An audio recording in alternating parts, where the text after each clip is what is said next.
দক্ষিণ আমেরিকার দেশ কলম্বিয়ার প্রেসিডেন্ট গুস্তাভো পেট্রো অভিযোগ করেন মাদক পাচারকারীরা তাকে ক্ষেপণাস্ত্র নিক্ষেপ করে হত্যা করতে চায় বলে মন্তব্য করেছেন। তার দাবি মাদক পাচারকারীরা তার বিমানে ক্ষেপণাস্ত্র নিক্ষেপ করে তাকে হত্যা করতে চায় এবং সে লক্ষ্যে তারা দুটি ক্ষেপণাস্ত্রও কিনেছে। বুধবার এক প্রতিবেদনে এই তথ্য জানিয়েছে বার্তা সংস্থা রয়টার্স।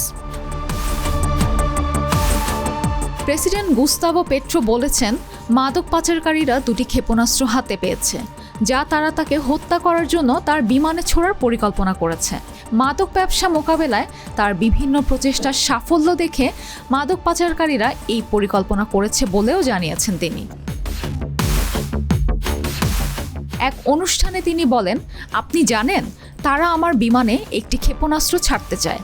সেই মিসাইল মাদক পাচারকারীরা কিনেছে এবং সংরক্ষণও করেছে। একটি নয়, দুটি ক্ষেপণাস্ত্র আছে তাদের কাছে। অবশ্য নিজের এই দাবির বিষয়ে কোনো প্রমাণ উপস্থাপন করতে পারেননি প্রেসিডেন্ট গুস্তাভো পেট্রো। এই ধরনের চক্রান্তের পেছনে কোনো গোষ্ঠীর নাম উল্লেখ না করে তিনি আরও বলেন, আমরা জানি তারা কারা, কিন্তু আমাদের কাজ করতে হবে।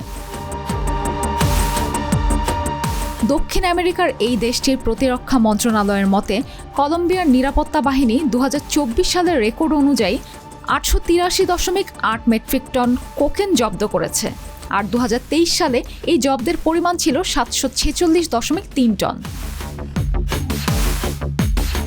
মূলত অবৈধ স্বর্ণ উৎপাদনের পাশাপাশি কোকেন উৎপাদন এবং পাচার দেশটিতে গত 6 দশকের সশস্ত্র সংঘাতের প্রধান চালিকা শক্তি হিসেবে বিবেচনা করা হয়। দশকের পর দশক ধরে চলা এই সংঘাতে 4,50,000-এরও বেশি মানুষ নিহত হয়েছেন। মেরিন আমিন, জিটিভি নিউজ।